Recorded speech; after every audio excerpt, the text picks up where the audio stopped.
چی گفتم براتان؟ گفتم که طالب خودشان است ایر اعلام میکنه هر بلایی که میاد سر او دختر بیچاره میاد. شما ببینین این بیناموس مرده ایر اعلام میکنه، این میگرزه فرار میکنه او طرف و سه چهار نفر سر دختر میرزن، چه خسای دختر میکشه. ببینین که دختر چقدر داد ناله و گریه میکنه. اینها اینی توستن. اینی ویدیوی دیگه ایش است. ببینین که طالب وزیر رئیس امر به معروف ولایت هرات اعلام اینه او طرف میگرزه، اما سه چهار نفر دیگه سر دختر بیچاره میرزن. او را ببینید چقدر شکنجه میکنه. خدا میاد پشت پرده چی کار تا قضو میکنه، چنگسای دختر میکشه.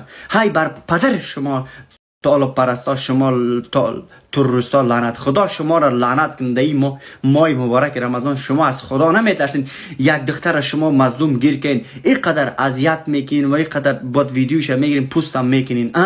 خدا شما را لعنت کنه.